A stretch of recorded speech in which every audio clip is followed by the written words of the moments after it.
À 30 ans, je faisais de la télévision, je gagnais très bien ma vie, mais je trouvais que le rôle était réducteur. Alors j'ai tout plaqué pour faire du théâtre, de l'humour, sauf que c'était très dur financièrement, je m'en sortais pas. J'arrivais pas à payer mon loyer, c'était mes parents qui me faisaient des courses pour que je puisse manger. Et quand je parlais de cette détresse financière, on me disait ah ça va, je me fais pas de soucis pour toi. À 25 ans, après une relation d'emprise, je dois tout recommencer à zéro. Changer de pays, changer de ville, changer même de travail. Et je gagne 15 € par jour, évidemment. Sans mes parents, je n'aurais pas eu de toit sur ma tête. Tout mon entourage me dit, bah, je me fais pas de soucis pour toi. Évidemment. Non, parce que derrière chaque réussite se cache une galère, de la détresse. Et on en parle aujourd'hui. Aujourd'hui, nous recevons 2 artistes youtubeurs, Marcellarium et Pierre Sika. Et évidemment, on se fait pas de soucis pour eux.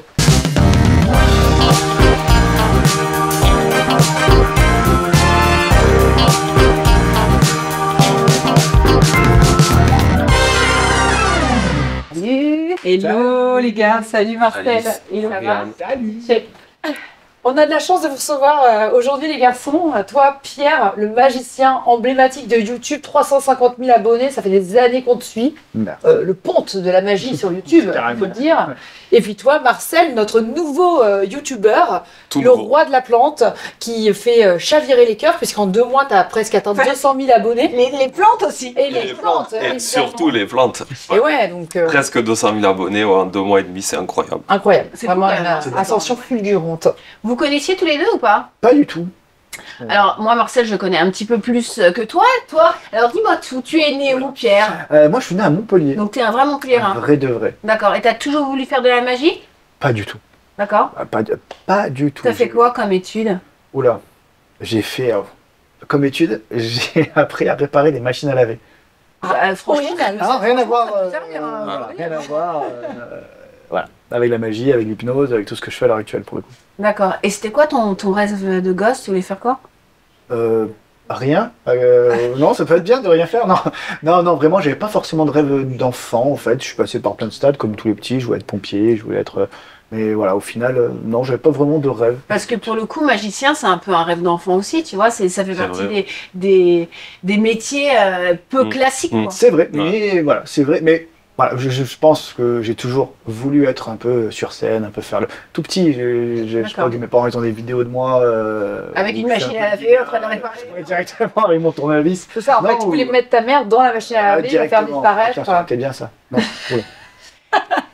Marcel, toi, c'est ce que tu voulais faire? Tu as fait ça comme formation? Tu voulais être, Non, au tout début, moi, je voulais être conducteur de sous-marin. Ah ouais. Moi, je l'imagine. Conducteur de sous-marin. Dans son sous-marin, fenêtre baissée, tranquille, comme ça. Comme ça. Ah, Lunettes de soleil.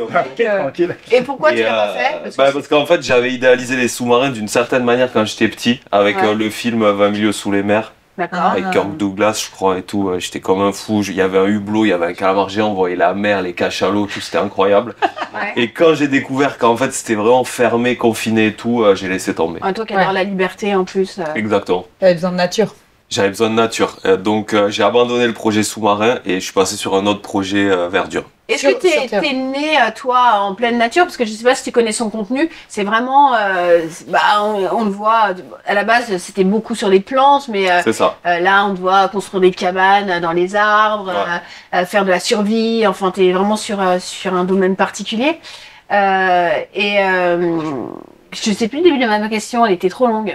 Je suis né à Paris, ouais, t'es né- donc Ah aucun rapport. Ah Ouais, oui. je suis né à Paris, par la force des choses. Alors, T'es chez toi là, tu te sens bien? c'est chez toi. Voilà, ouais, exactement. Y a Non, pas de différence. justement, je ne me sens pas bien. En fait, je suis très vite revenu dans ma région natale, dans les Pyrénées-Orientales, parce que Paris n'était pas fait pour moi, visiblement. Mais j'ai quand même passé 15 ou 16 ans pleine à Paris. Mais t'as pas du tout l'accent parisien. Ah ouais, Enfin, non. ou plutôt, t'as vachement l'accent. Ben, en fait, mon père est des Pyrénées-Orientales, toute ma famille est d'ici. J'avais un peu perdu l'accent quand j'étais sur Paris et c'est revenu. C'est revenu Automatiquement. au galop, ouais. Ouais, voilà, c'est revenu au galop. Et ils faisaient quoi, toi, tes parents?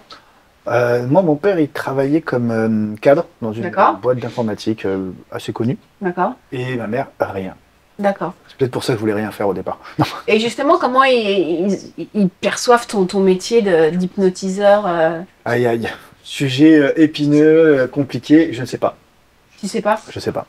T'as plus de... J'ai plus de nouvelles depuis très longtemps, donc, donc je sais pas. Il y a eu des petits trucs, il y a eu quelques temps, il y a eu un... Tu les as fait disparaître? C'est pas moi. Ah d'accord. C'est pas moi, je suis pas un pote à Xavier, ben voilà.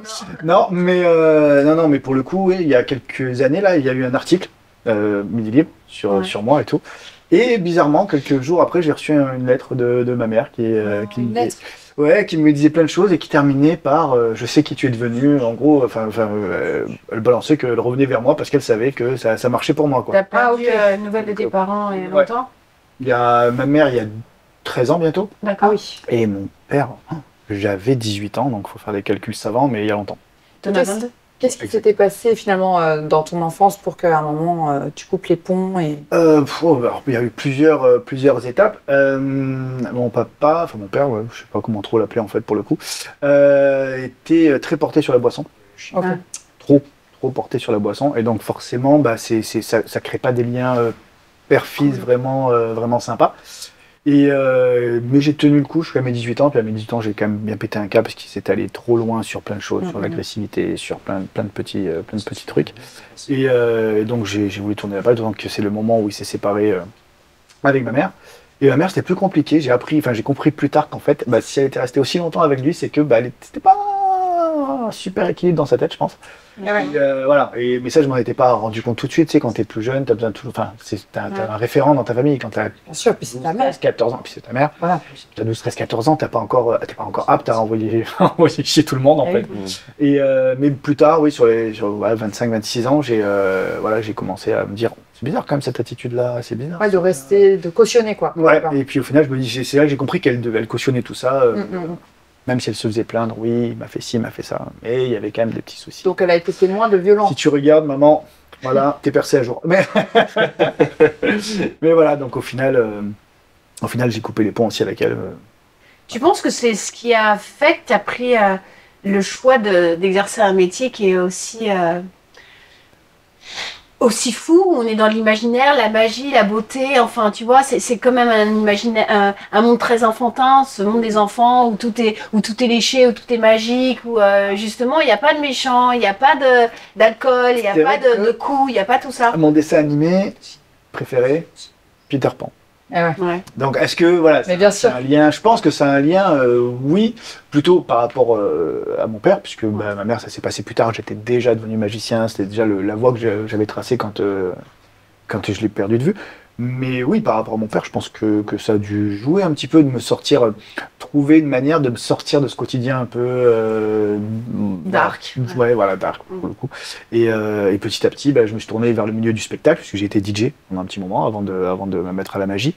Et après, donc voilà, être sous les feux des projecteurs, peut-être retrouver grâce au côté artistique l'attention, l'amour, l'attention que j'ai pas forcément eu de ce côté-là plus jeune. Toi, ils font quoi tes parents, Marcel? Maréchaussée. Ils sont dans la maréchaussée. Non, ils sont dans la police, tous. Je suis entouré de policiers. Pas qu'on dise de conneries. Voilà, donc attention à ce qui va être dit. Et justement, les enfants, ils rêvent d'être policiers. Toi, c'est pas un truc qui Pas du tout. Moi, j'ai des problèmes avec les institutions, tout ça. C'est pas du tout mon truc. J'aime bien ne pas avoir d'horaire, ne pas avoir à rendre de compte, faire des papiers m'angoisse, voilà, ce genre de choses. Donc, le fait d'avoir grandi dans une famille de policiers, t'es hyper carré, hyper cadré. Pas du tout. C'est tout l'inverse, justement. Moi, c'est ça qui me plaît dans cette nouvelle vie, c'est que en fait, des fois, je travaille pas pendant une semaine. La semaine d'après, je vais travailler de 6h du mat à minuit tous les jours. Je me lève à l'heure que j'ai envie, je fais les projets que j'ai envie et c'est trop bien, quoi. Et qu'est-ce qu'ils en pensent, justement, tes parents, de ce que tu fais?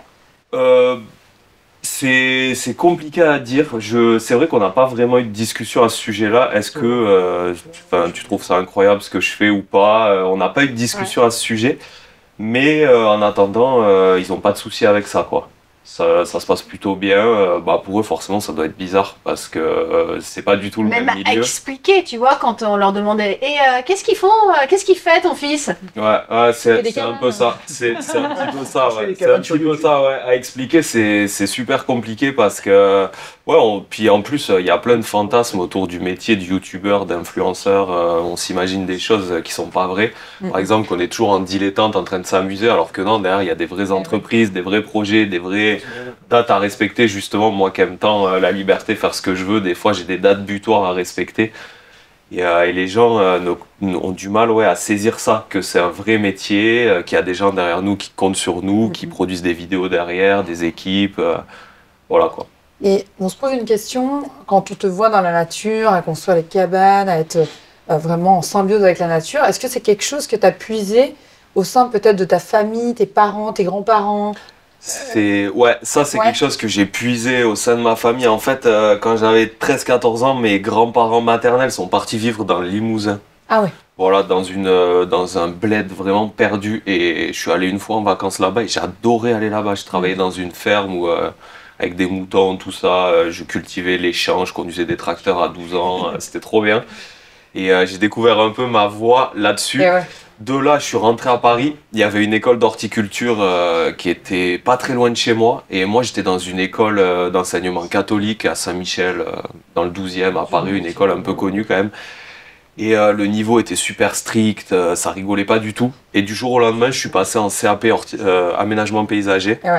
Et là, je suis passé de élève moyen, on va dire, à élève top niveau. Même si j'allais pas en cours, j'avais limite pas besoin d'y aller parce que tout rentrait, c'était super facile. Je me suis dit, il y a une carte à jouer, continue là-dessus. Et c'est intéressant ce que tu dis parce que tu vois, notre système scolaire en France, il est tout le temps basé autour de l'école, le cursus scolaire, faire un bac général. Vrai, alors qu'il y a plein d'enfants qui sont parfois plus dans le manuel ou plus dans la technique et qui se révèlent. La plupart de nos plus grands photographes, par exemple, ont fait des CAP.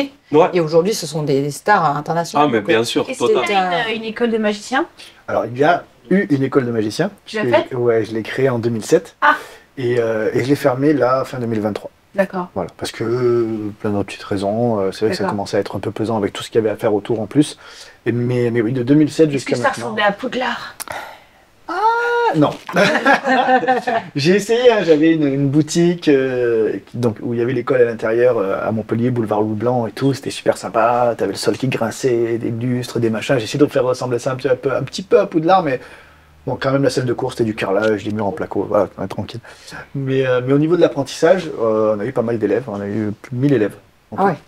Souvent, l'enfant que l'on était définit un peu l'adulte que l'on devient. En fait, on puise un petit peu justement tous ses rêves, tous ses désirs dans notre enfance pour créer la personne qu'on est aujourd'hui. Est-ce que vous pensez que c'est votre cas? Moi, je pense que oui, parce que quand j'étais enfant, j'étais toujours le mec bizarre. Qui avait des passions bizarres. Je t'assure que tu es toujours le mec bizarre. Ben voilà.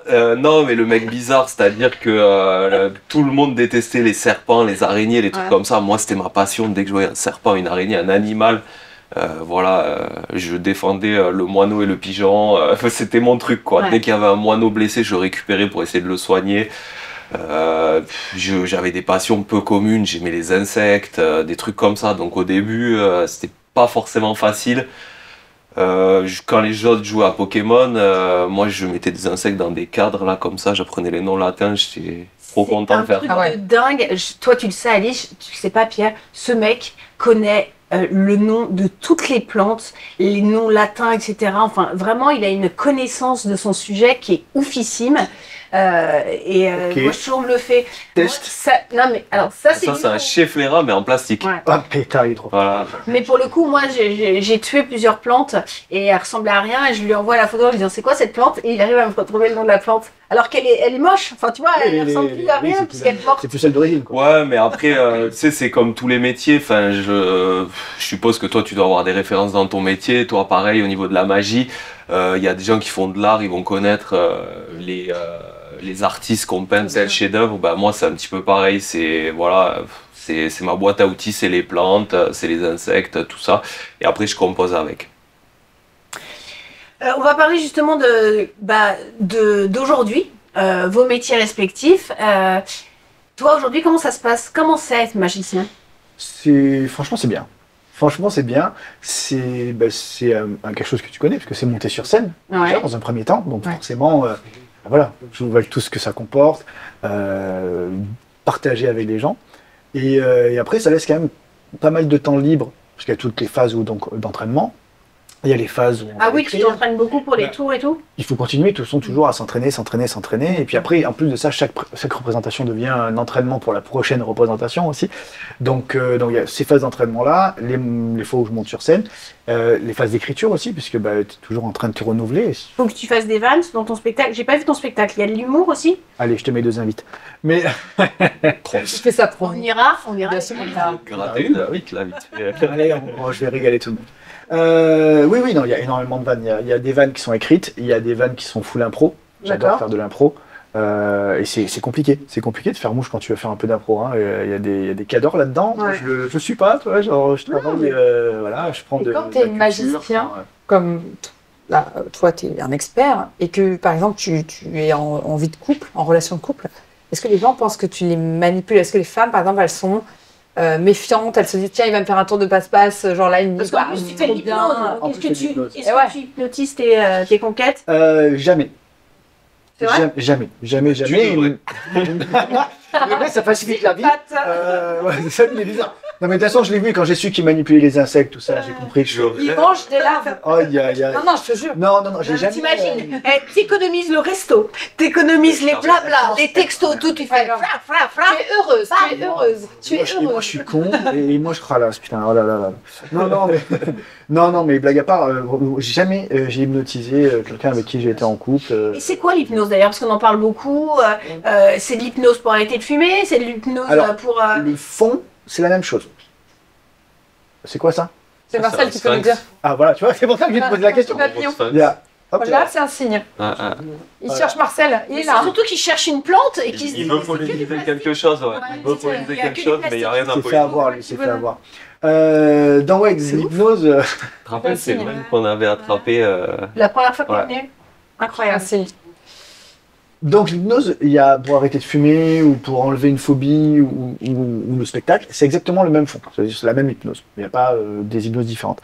La différence qu'il va y avoir, c'est la profondeur dans laquelle on va envoyer la personne dans son inconscient. En fait. D'accord. Si on veut le faire arrêter de fumer ou enlever une phobie, il faut que ce soit ancré très profond. Voilà. Il faut que ce soit ancré. Wow, faut que ce soit dedans, quoi. Il faut que ce soit ancré très profondément. Ça y est, je l'ai eu. Et donc, c'est une hypnose qui va prendre un peu plus de temps. On va prendre le temps de faire descendre la personne tranquillement. Et en une séance, tu y arrives? Alors, en une séance. Ça dépend des gens, peut-être. Ça dépend des gens, voilà. Là, tout le monde est réceptif à l'hypnose. Tout le monde. Alice, il m'a déjà hypnotisé, Pierre. C'est assez fascinant d'ailleurs. Si tu veux enlever quelque chose, une phobie ou quelque chose. Ah bah moi, je lui demanderais d'arrêter de fumer, ouais. Enfin, de vapoter, parce que je fume pas, mais je vapote. Marcel, t'as une phobie ou un truc à enlever? Non, sincèrement, non. Pas tout. Tu sais qu'il est peur de quoi, les serpents? Non, mais tu vois, une addiction.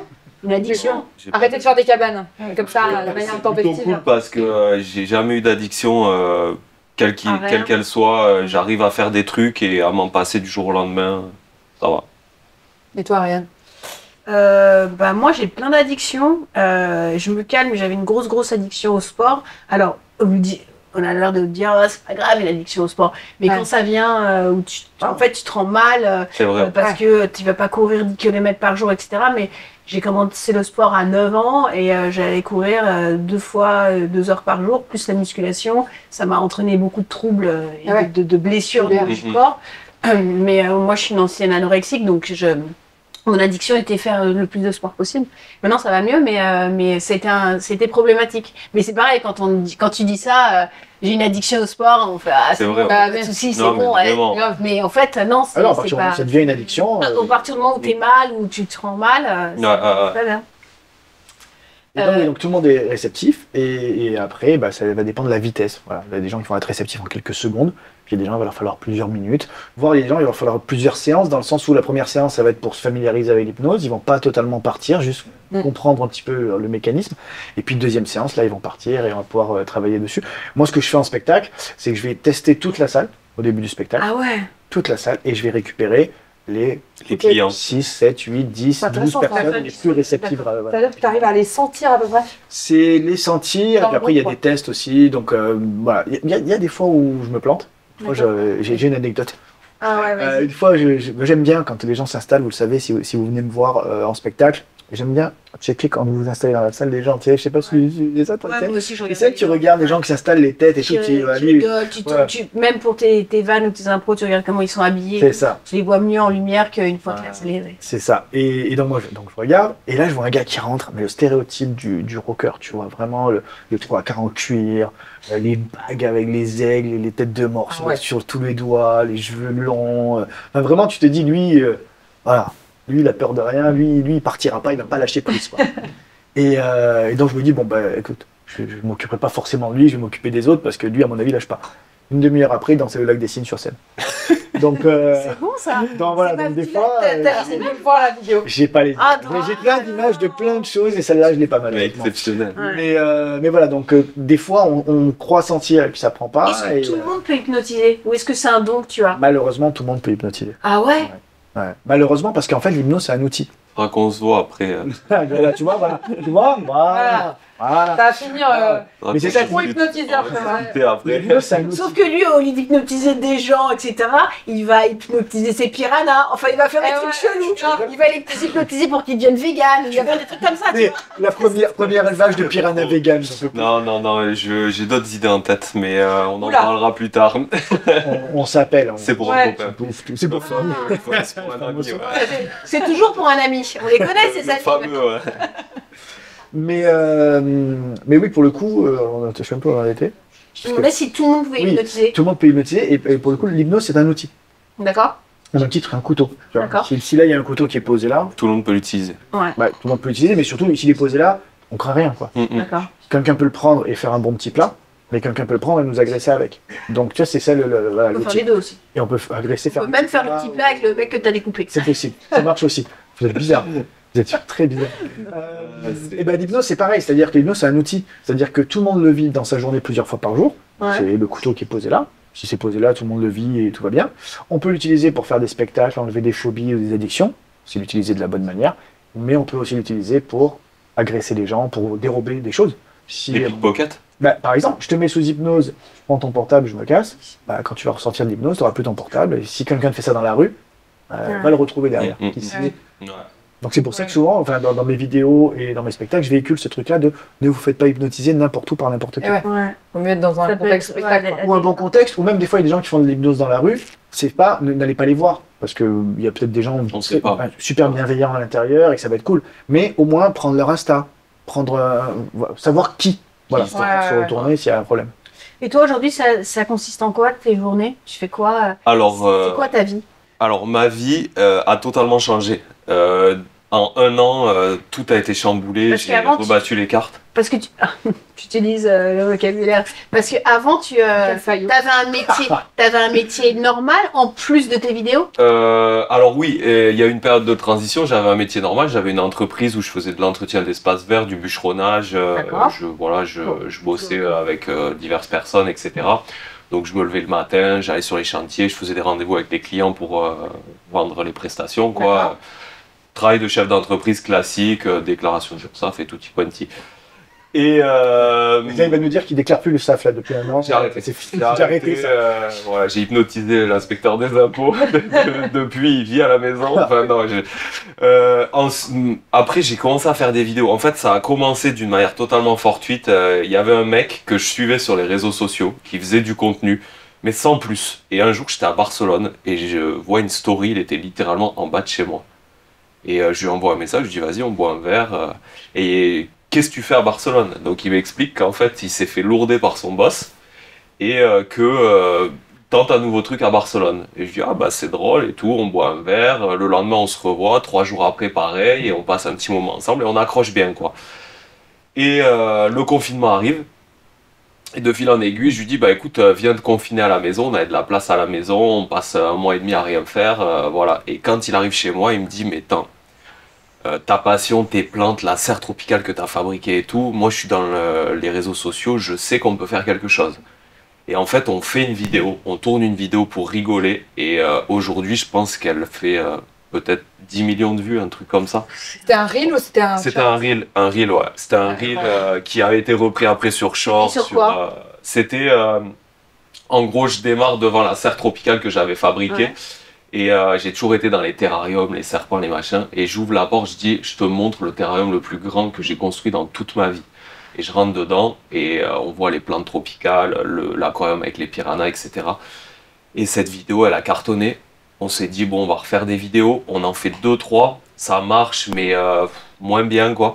Et un matin, en se réveillant, il était toujours à la maison. On devait être au mois de septembre-octobre. Il commençait à faire frais. Mais dis donc, chez le confinement chez toi. Ouais, non, mais après, du coup, il est resté à la maison. Il avait rien de spécial à faire. Voilà, on s'est dit, on continue de faire des vidéos. On a essayé de faire des petits trucs qui n'ont pas forcément pris. Et un matin, j'ouvre la fenêtre pour prendre du bois, mettre dans la cheminée. Et il y avait une vipère. En fait, vraiment, j'ouvre ma fenêtre et elle était là, quoi. Et je lui dis, on va faire une vidéo sur la vipère, ça pourrait être rigolo et tout. Il y avait mon ex-compagne à l'époque qui dit, ah mais ouais, faut faire une vidéo sur la vipère. J'y croyais sans trop y croire et on fait une vidéo sur la vipère, totalement au naturel. Moi j'étais trop content, je dis mais j'ai trop de chance, il y a des gens, ils les mettent dans des aquariums. Moi elle est là, j'ouvre ma fenêtre, elle est ici. Et pareil, là, gros buzz, en 1 heure, la vidéo fait 90 000 vues, un truc comme ça, et ça explose. Et à partir de là, on s'est dit, bon, il y a quelque chose, ouais. Il y a quelque chose à faire, on va... Exactement, on a pris le coche et on a commencé à faire des vidéos et à partir de ce moment-là, on n'a plus jamais fait en dessous de 100 000 vues. Donc on a chopé pareil des petits tips, des trucs qui marchent sur les réseaux.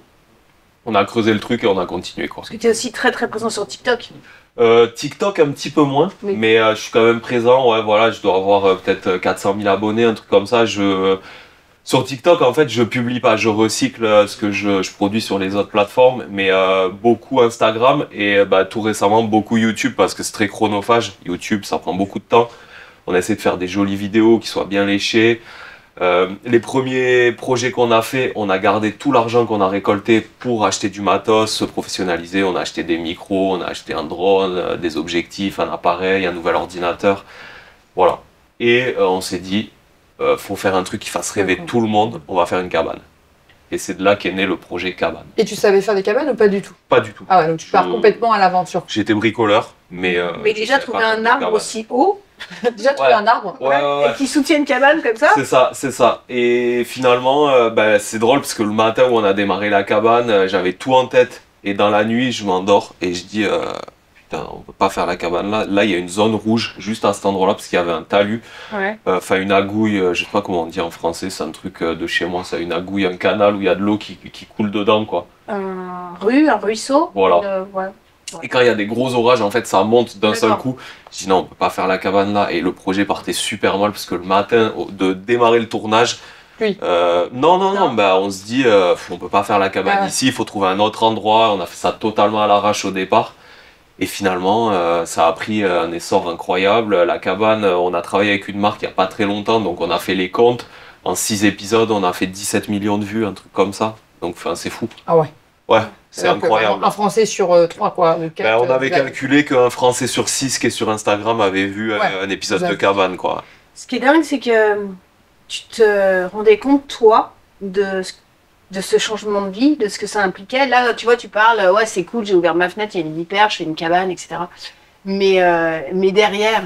Ah, pas du tout. C'est parce que ça, c'est la partie cool, c'est ce qu'on voit, mais derrière... Cool. Derrière, en fait, ouais, j'avais pas compris ce que ça impliquait. Les contrats avec des marques, devoir répondre à leurs attentes, les placements de produits pour pouvoir vivre, parce que des fois les gens t'envoient des messages, ouais ça y est t'es devenu un influenceur, tu fais des placements de produits, mais ce qu'ils comprennent pas, c'est que s'il n'y a pas de placement de produits, il n'y a pas de projet, s'il n'y a pas de projet, il n'y a pas de contenu, s'il n'y a pas de contenu, il n'y a pas de mec qui scrolle ou de nana qui scrolle toute la journée sur leur téléphone. Donc c'est tout un biotope, pour reprendre les mots qui me sont familiers, où chaque personne est interdépendante de l'autre. Et c'est obligatoire, c'est comme ça, c'est une mécanique. On doit faire des partenariats avec des marques qui nous donnent de l'argent. On met certains de leurs produits en évidence. Alors bien entendu, on a la liberté de choisir. Parce que moi, j'ai pas travaillé avec tout le monde. Il y a des partenariats très très rémunérateurs que j'ai refusés.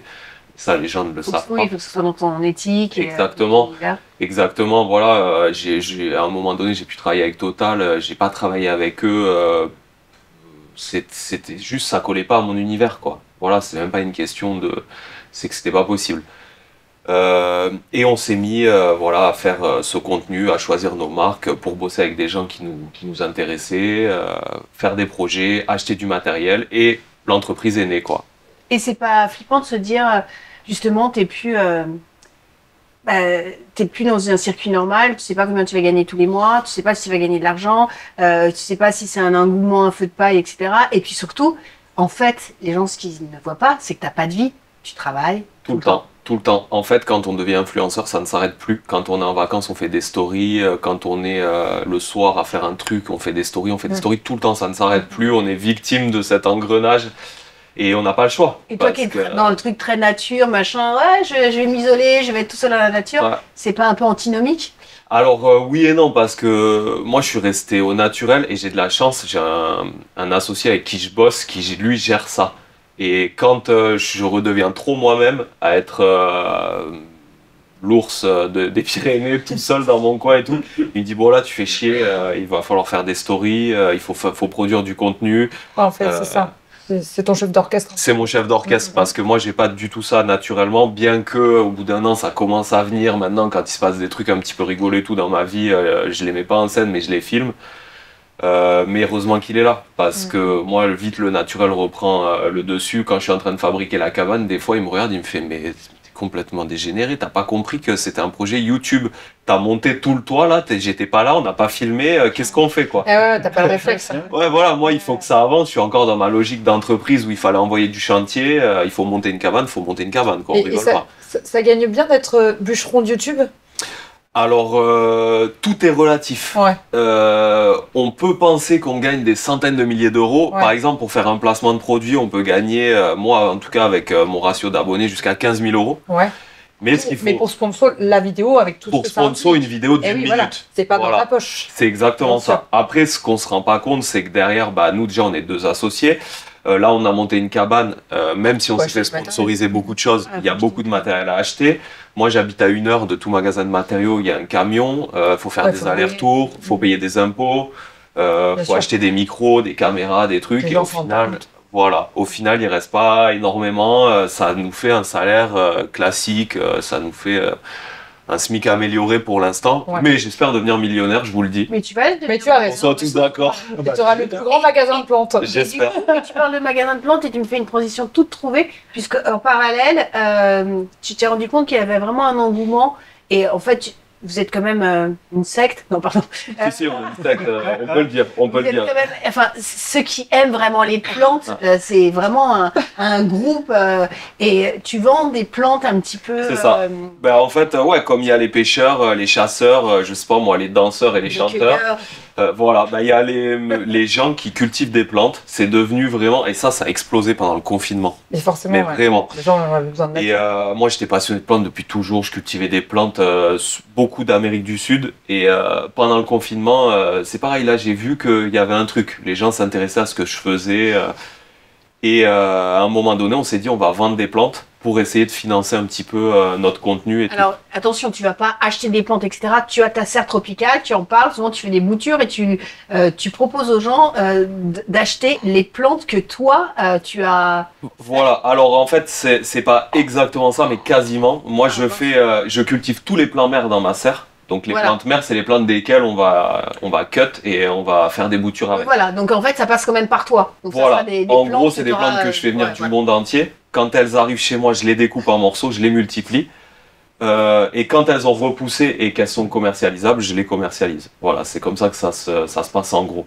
Et les plantes viennent, c'est des plantes qui de base sont natives d'Amérique du Sud, mais très souvent elles viennent de Thaïlande ou d'Indonésie parce que on les cultive là-bas.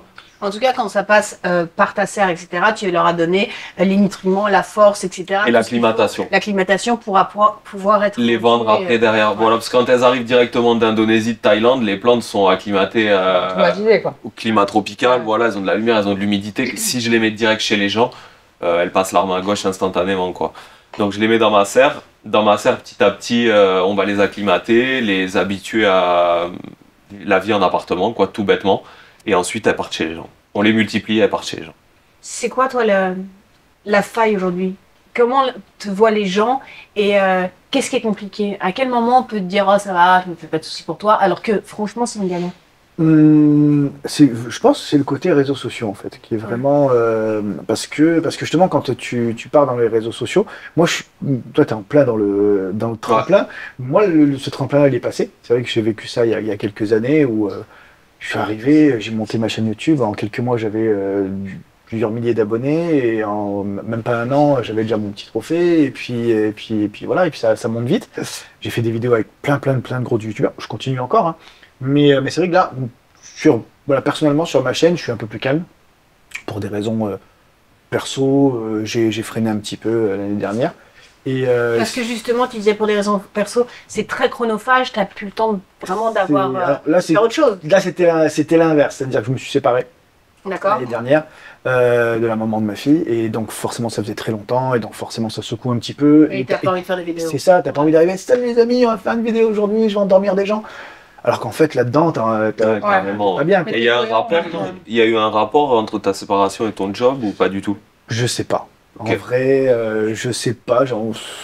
Officiellement, non, mais je pense que ça a dû jouer aussi. Il faudrait lui demander si tu nous regardes.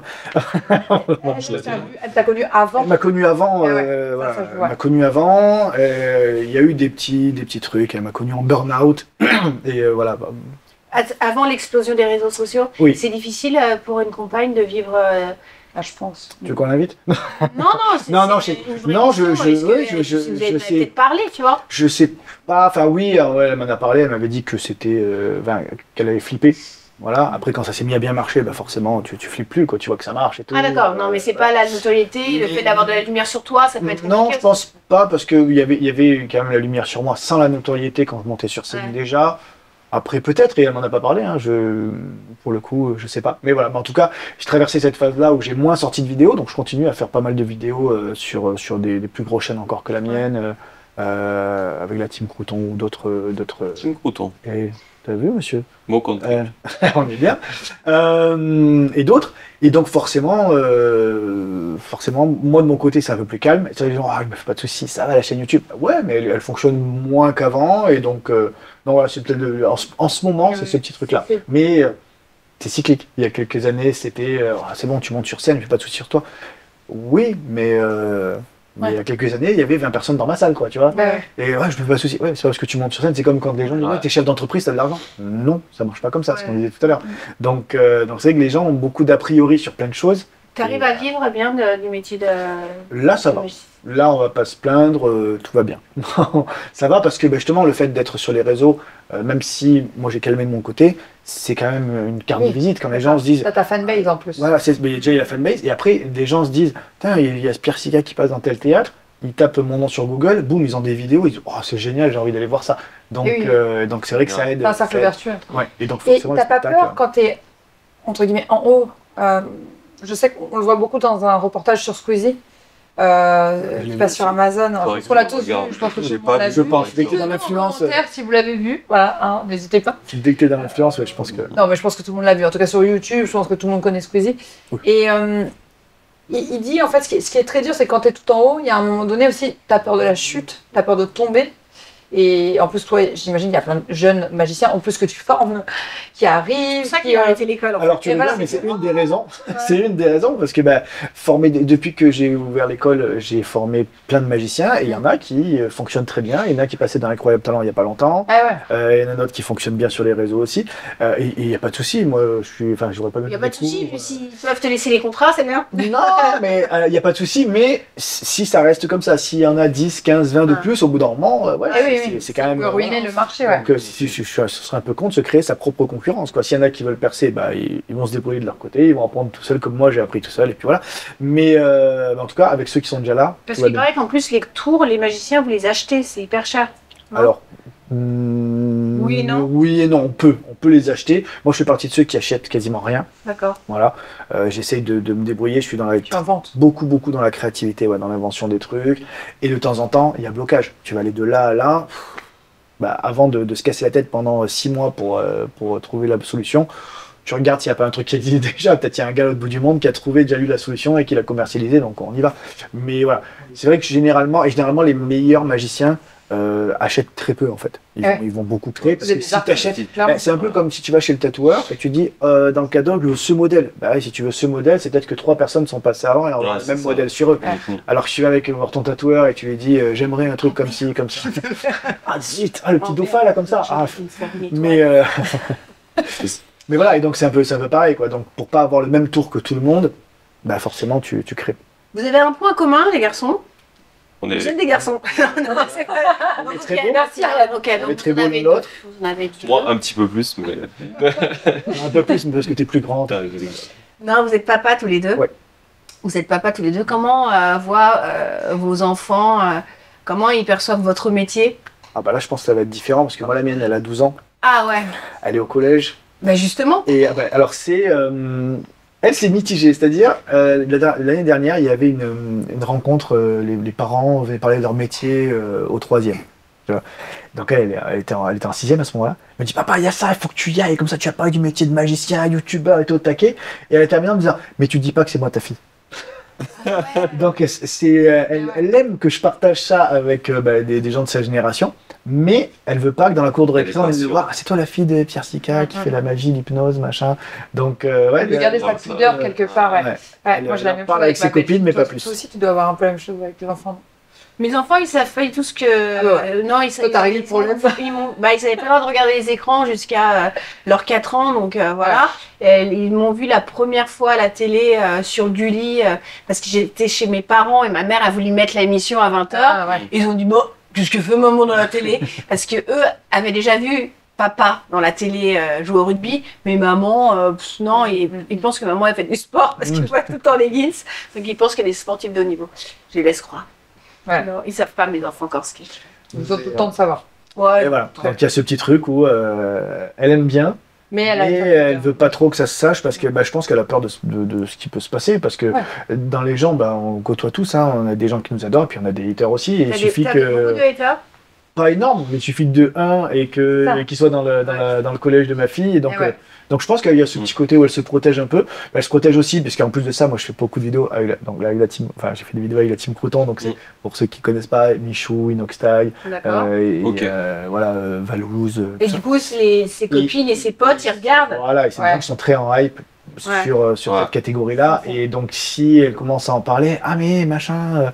C'est lui, il a fait des vidéos et je peux avoir le numéro de machin, et je peux parler à lui et je peux. Donc elle a percuté vite ta fille, le côté malsain. C'est bien. Percute fort. C'est bien, c'est bien. Et toi, ton fils, on le voit d'ailleurs de temps en temps dans les vidéos de dos. Toujours de dos. Bien sûr. Toujours de dos. Voilà. Moi, il a pas. La névrose. Ouais, il comprend pas encore parce que il a 4 ans. Voilà, la névrose, c'était un petit surnom rigolo qu'on lui a donné parce qu'il est névrosé des outils. Dès qu'il voit un outil, il peut pas s'empêcher, il l'attrape, il déglingue des maisons avec des marteaux-piqueurs. Il casse son travail, quoi. Ouais. Lui, il le vit à travers ça. En fait, il me voit utiliser des outils, cultiver des plantes, donner à manger à des piranhas. Bon, il se rend pas compte, mais à 4 ans, nourrir des piranhas dans une serre tropicale qui donne sur sa chambre. Enfin, voilà. Ouais, c'est dingue. Donc il vit ça tous les jours au quotidien, tranquille, mais il n'a pas conscience de ce qui va derrière. Bon, des fois il me dit oh bon papa avec tes vidéos comme ça, mais ça s'arrête là quoi. Il arrête de filmer, mais en tout cas il a une vie de dingue parce qu'en plus vous avez choisi de lui faire l'école à la maison, etc. Ouais. C'est compliqué d'ailleurs. C'est pas évident parce que, comme je disais, moi ma vie elle a été bouleversée au moment où j'ai commencé les réseaux sociaux. Pareil, je me suis séparé de mon ex-compagne et faire l'école à domicile c'était un projet à 2. Donc vu que maintenant on se retrouve chacun de notre côté, c'est très compliqué de gérer ça. Alors sa mère, elle a fait pas mal d'études dans l'enseignement, etc. Donc elle s'occupe de toute la partie enseignement. Et toi tu t'occupes des outils. Voilà, la partie vie. Voilà. Nous on fait des chantiers, on fait des travaux et ça fait un bon complément, on arrive à bien se complémenter. Il y a eu une petite période d'ajustement, on est encore dedans d'ailleurs, c'est pas évident, mais sinon c'est plutôt cool comme ça marche bien, on vit dans la nature, lui il s'y sent bien, ça se voit. Quand il est dans la nature avec son chien, tout ça, il n'y a pas de problème. Et voilà quoi. Je trouve ça intéressant de voir justement vos enfants réagir par rapport à ces nouveaux métiers parce qu'on n'a pas vraiment de recul. C'est des métiers qui ont quoi, 20-30 ans Ouais, encore 20-30 ans. Ouais, et encore. Ouais, et encore. Pas 20 ans. On va dire 10 ans plutôt. Ouais, voilà. Il y a 10 ans, on disait t'es youtubeur, on disait ouais, mais ça c'est un hobby quoi. Avant, t'avais les blogueurs, t'avais les skyblogs, les MySpace. D'ailleurs, on vous appelle comment? Vous êtes influenceur, créateur de contenu, youtubeur? Bah, je sais pas. Moi, avant tout, je suis artiste, moi, pour le coup, donc... Moi, je sais pas. Enfin, sincèrement, pareil, on parlait d'acheter des tours de magie pour la création de contenu, c'est pareil. Je peux aller aux États-Unis, regarder ce qui se fait et adapter ça en France, mais ça marchera jamais aussi bien que quand on arrive à inventer un concept. Et on le fait pas tout le temps, hein, parce qu'on peut pas toujours inventer des concepts, mais quand on a trouvé une idée nous-mêmes, qu'on l'adapte et qu'on l'invente et que ça marche, on est trop content, quoi. Ouais, ça, c'est une fierté. Mais vraiment. Et bien justement, on va parler de votre actualité. Qu'est-ce qui se passe ou qu'est-ce qui va se passer? Alors, moi, c'est tout simple. J'ai plein de projets. C'est plus simple, je vais déglinguer Internet. 1000 projets. Le but, voilà, exactement, c'est d'inonder Internet de projets tous plus cool les uns que les autres. On a fait notre nouveau leitmotiv avec mon collaborateur là, c'est de faire rêver les gens. On essaye de réfléchir à ce à quoi on rêvait quand on était petit et le faire. Donc la cabane, c'est typiquement comme ça que c'est né. Tu rêves de quoi? Une cabane dans les arbres. Tout le monde veut une cabane dans les arbres, n'est-ce pas, Peter Pan? Ouais. Ah, de ouf. Et le fait est ça a marché, quoi. Là, prochain projet, Prochain projet, cabane à Monaco, s'il te plaît. Merci. Ah, c'était ça, t'aurais On n'a pas tous les mêmes. Cabane sur mon yacht. Mais moi, la cabane dans les arbres, on en a fait une aussi pour mes enfants, parce que je pense que c'est incroyable. Et tu regardes les étoiles, je pense que c'est plus pour les parents que pour les enfants. C'est pour les deux. Ouais. Mes enfants, ils vont, mais nous, c'est différent, tu vois. Nous, on va essayer de plaire à tout le monde. Il va y avoir des tyroliennes, des trampolines, des machins. Ça va être Marcel Land. Voilà, on va essayer de faire un truc comme ça. On va faire un peu de contenu au Costa Rica dans 1 mois et demi. Donc autour des animaux, des plantes tropicales. Ça, j'ai trop hâte aussi. Génial. Voilà. Dans ton élément. Ouais, d'accord. Qu'est-ce qu'il y a? Non, je voulais intervenir, mais je te dirai tout à l'heure, Marcel. Ok, vas-y. Donc ça, et voilà, plein d'autres projets. Il y a un petit projet qui va s'intercaler. Je transforme le break de ton daron en monster truck. Voilà. Ah, parce que tu fais de la mécanique aussi? Ouais, aussi. En fait, je partage tous les trucs qui, moi, dans la vie, m'entertainent un peu, là, dès que je suis... Voilà, donc on a un break pourri à la maison, et on va essayer de le transformer en 4x4 énorme. Voilà. Et après, j'ai envie de faire ça pour un peu les filles aussi, parce que j'ai remarqué, il n'y a pas de youtubeur voiture pour les filles. Ouais, on fait que des projets de bourrins de mecs, donc j'aimerais bien tuner genre une Fiat 500, une Smart, un truc comme ça. Faire un projet avec une youtubeuse ou quoi d'ailleurs, voilà, s'il y en a une qui est partante, ça pourrait être trop cool. Qu'elle se manifeste. Bah, trop cool. Qu'elle se manifeste. Toi, moi, pour le coup, les spectacles. Un nouveau spectacle en préparation? Il y a un nouveau spectacle que j'ai lancé la fin d'année dernière. D'accord. Voilà. Il s'appelle Comment c'est possible. D'accord. Voilà, on va jouer un petit peu partout, on va essayer de jouer un petit peu partout. Spectacle de magie là pour le coup, magie et mentalisme. Mon spectacle d'hypnose qui continue à tourner tout le temps. Toutes les infos sont sur Insta, donc ça c'est cool. Comme ça les dates elles sont. Pierre Sika. Et on peut pas venir te consulter pour des addictions? Alors on peut. Alors si tu veux, oui. Mais non. Tu le fais plus par amitié, c'est voilà, pas. Je le fais pour les amis et parce que. Pas sa passion. Ouais, voilà. Clairement, c'est pas ma passion. Je l'ai fait, enlever des addictions à la cigarette ou autre. Et passer 1 heure. Il faut vraiment qu'il y ait une motivation autre. Donc si c'est quelqu'un que je connais, que j'apprécie, oui, on va le faire. Après, quelqu'un que je connais pas. Non. Mais il y a des très bons hypnotiseurs qui font ça, donc allez les voir. Voilà. Alice vous a demandé quelque chose en préparant l'émission. Elle vous a demandé d'amener votre objet fétiche favori. Je l'ai amené, il est loin là-bas. Ah ouais, bah, super, merci les gars. Non, moi il est là, il est dans la poche. Bon, on va commencer par toi. Hop. Tac, tac. Waouh. On s'y attendait. Bah oui, mais c'est logique. Moi je pensais que tu allais amener un lapin, quasiment. un truc comme ça. Quasiment, si c'est pas dans ma poche, c'est dans la voiture. Si c'est pas dans la voiture, c'est dans la veste. Voilà, ah ouais. Toujours. Parce qu'on te demande beaucoup, on te dit tout le temps Pierre, allez, balance un tour, allez, amuse la galerie. Oui. Marcel, j'ai un problème avec ma plante. On va que je le fais, moi. Non, mais c'est un enfer. Ça, c'est un enfer. Tout le monde pense que t'es nul. Voilà, je peux soigner toutes les fois. Alors, oui, mais je freine ça. Je freine ça parce que les gens abusent au bout d'un moment. Et tout à l'heure, on parlait de mon passé et d'une des raisons pour lesquelles je vois plus ma mère. c'est parce que je me suis rendu compte que quand elle recevait des gens, elle m'invitait, tu viendras manger avec nous. Et puis je me suis aperçu qu'en fait c'était juste pour avoir le troubadour à table, tu vois. Et que je fasse des tours de magie à table et que je divertisse ni plus ni moins, c'était que pour ça. Donc voilà, ou une cousine qui me dit amuse-nous, Pierre. Voilà. On se voit, tu vas nous faire de la magie. Je fais non, enfin voilà. Non, on se voit, donc je freine. Je freine ça et je le fais maintenant que quand ça me fait plaisir. Ou petit spoiler, il y a peut-être des gens qui m'invitent en soirée et qui vont plus savoir maintenant quand je me fais chier. Ah ouais? Ok. Mais oui, quand je vais en soirée, des fois tu vas dans des soirées, c'est cool, tu t'amuses. Et donc je me dis, allez, je m'amuse, je fais un petit tour de magie pour les gens. Et puis il y a des fois, tu vas dans la soirée et tu te fais chier. Franchement, les gens sont pas. Hein. Et là tu te dis, ok, comme je me fais chier, je sors un paquet de cartes. T'as toujours quelqu'un qui arrive et qui fait, tu fais de la magie? Il fait pareil quand il se fait chier en soirée, il prend un vapeau et il arrose les plantes. Je vais en soirée avec un ficus, moi, souvent. Et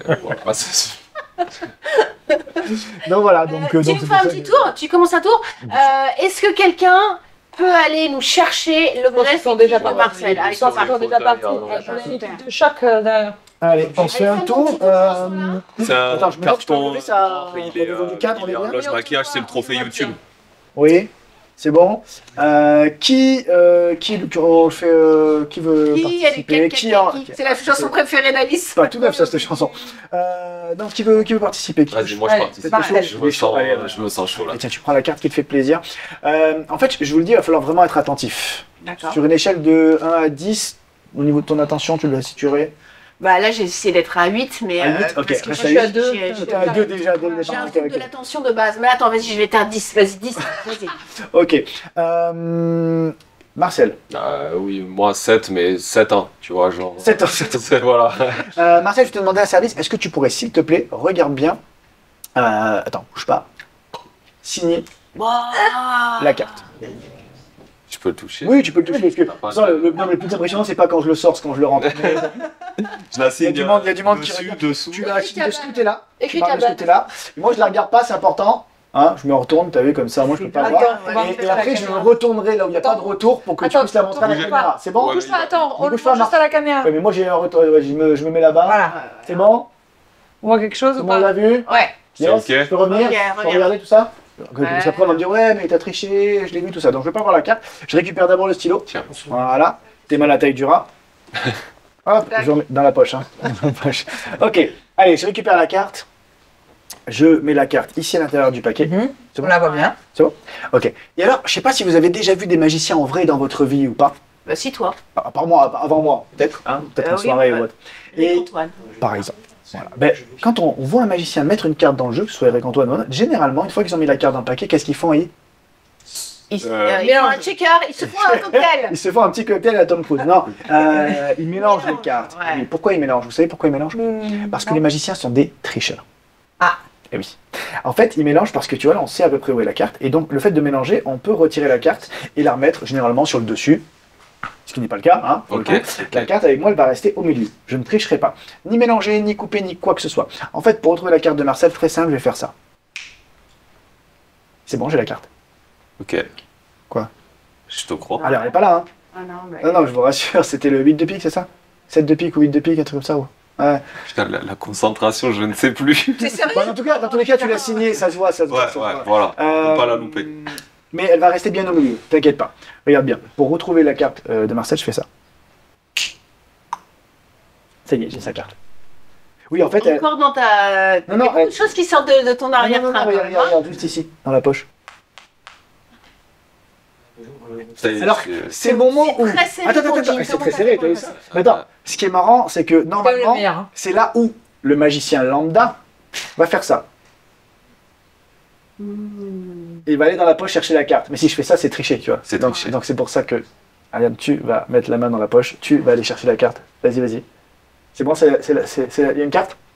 Sur là, c'est la bonne? C'est la carte de Marcel? Et non. Hop là, hop, boulette. Attends, on va la refaire, bouge pas. C'était celle-là? Non plus. Non, pardon. Celle-là? Non plus. Non. Ariane, il y avait combien de cartes quand tu as mis la main dans la poche? Il y avait une seule carte. Une seule carte, parce que moi j'ai l'impression qu'en fait il y a tout le jeu dans la poche. Et si tout le jeu est dans la poche, c'est que dans ma main là-bas, il n'y en a plus qu'une. Oh là là. Oh non mais là je suis en train de péter un plomb les gars. Il m'énerve. Non mais c'est trop. Voilà. Monsieur. Voilà pourquoi j'aime bien les cartes. Du coup, t'as vu comme il est impressionnant? Incroyable. Moi, je suis nul en magie et ce soir, j'ai une soirée un peu relou. Tu veux pas venir avec moi? Vas-y, go. Allez, c'est parti. Incroyable. Mais incroyable. Ouais. Trop cool. Et là, on s'entraîne pendant je sais pas combien de temps pour faire un truc comme ça. Oui. Là, c'est beaucoup de. On en parlait avant l'émission, justement, on apprenait à se connaître. En vrai, c'est 20% de technique, au sens tripotage des cartes et tout ça, et 80% de psychologie, d'amener les gens à regarder là où on a envie. Mais c'est impressionnant quand même. Hein. Ah ouais. Franchement, on a rien vu. Je suis sûre que vous avez rien vu aussi. Et on n'a même pas vu l'objet fétiche de Marcel arriver. T'as vu C'est un ça truc un de peu ouf. Mais c'est clair. détournement d'attention, Dites-nous bon, quand même en il est là. commentaire si vous avez vu ce qui s'est passé pendant que nous on était concentrés sur Pierre, s'il vous plaît. Ouais. Dites-le nous, on veut des réactions en commentaire. À toi, Marcel. Moi, je suis encore sous le choc. Ah, il est quelque chose. Je me suis concentré, j'ai essayé. Ouais. J'ai regardé tes yeux, enfin derrière, tout ça, et je me suis dit, c'est pas possible, il va Non, m'embrouiller, c'est dingue. truc. Franchement, ouais, c'est dingue. Et je sais même le moment où j'ai pris ta carte et je suis revenue, t'as remis des cartes, j'ai pas vu quand t'as mis les cartes. Dingue. C'est fou, hein. Ouais. Qu'est-ce que t'as dans ta boîte? Je sais. Bon, alors, vous savez, moi, je suis fan de serpents, d'araignées, tout ça. T'as tout pas ça. amené un... Elle est belle ta boîte en Non, tout cas, pas hein, du tout. franchement. Non, pas du tout, Ariane. À quoi tu penses? Bah, parce que t'es capable d'en... Non, j'ai ramené un trophée que Pierre a Je le connais, c'est pour ça que j'ai reconnu la boîte. C'est bon. Il me tient à cœur dans le sens où ce trophée, en fait, quand je me suis lancé sur YouTube, mon associé qui a l'habitude, il me dit, bon, on va faire une vidéo sur YouTube, attends-toi à ce qu'on fasse 500 vues, quoi. Tu vois, ça va être compliqué, on va se manger un bouillon, on va faire 500 vues. Et en fait, on a sorti 2 vidéos à 15 jours d'intervalle, et avec ces 2 vidéos, on a réussi à faire le trophée YouTube, donc incroyable. Ça correspond à quoi, le trophée? À 100 000 abonnés. D'accord. Voilà, donc assez incroyable. Bon, le prochain, c'est 1 million, ça va être chaud, mais objectif 1 million bientôt. Mais sur toi, t'es beau comme ça. Merci. C'est ce que je disais, je veux faire souder un anneau et faire un bling avec, me balader dans la rue comme ça. Dans mon sous-marin comme ça. Tranquille. Ah, t'as pas lâché l'histoire du sous-marin? Comment? T'as pas lâché l'histoire du Non, sous-marin? je suis toujours au sous-marin. Moi. Il va faire un sous-marin. Mais fais un sous-marin cabane. Mais ouais. Je viens de te créer une idée là. Franchement, je suis pas sûr. Un sous-marin Je- en bois. je- veux pas- Je veux pas dire, mais l'eau, Non, mais pas dans au l'eau. niveau de Tu l'étanchéité, fais- Mais non, mais pas dans l'eau. Tu fais un sous-marin cabane. Ah, genre, je mets un sous-marin dans Dans un les arbre. airs. Tu fais un vrai sous-marin. Dans les- Tu me ouais, prends des Jaune. substances.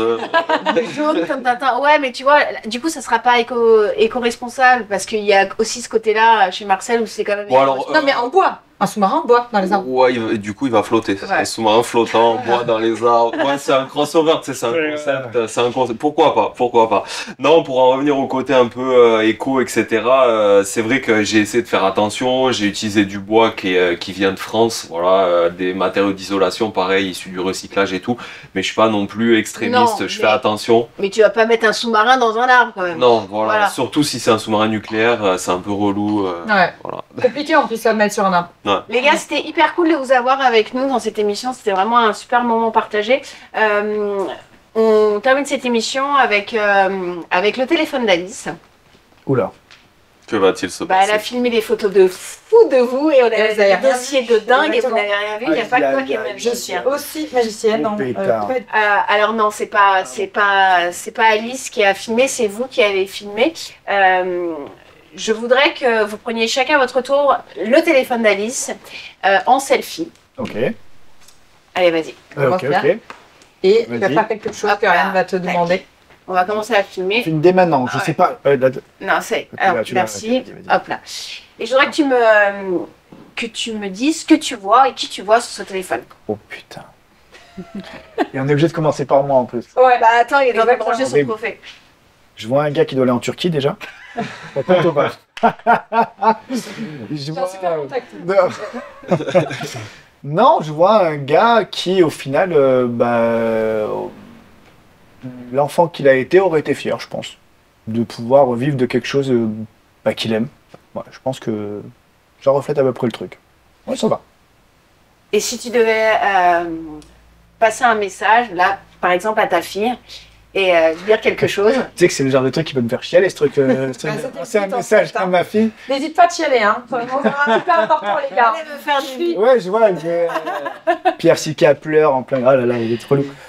Message à ma fille. Ma fille, elle sait ce que je pense d'elle. Continue. Reste comme ça, grandis avec cet état d'esprit et ce sera parfait. Allez, arrête, c'est bon. Allez, vas-y. Merci, Pierre. c'est dommage parce que tu vas avoir le même exercice. Hop. Je sais pas si c'est le pire en fait d'être après. Ouais, après tu dis. Non, parce que t'étais super, donc je suis pas sûre qu'il. Qu'est-ce que tu vois, Marcel? Un mec beaucoup trop maquillé. Non, je vois un personnage qui est en pleine construction, je pense, parce que pour moi tout ça c'est récent, je sais pas où je vais encore, je sais pas ce qui va se passer. J'ai hâte de découvrir les prochaines aventures de ma vie. Et ouais, voilà, j'ai hâte. Je pense vraiment que c'est ça. Je suis en pleine construction et je sais pas trop ce que je vois encore. Mais c'est plutôt cool, c'est dans la bonne voie. Tu sais que tu me regardes moi, tu regardes pas le téléphone tellement je pense que ça te met mal à l'aise de te regarder.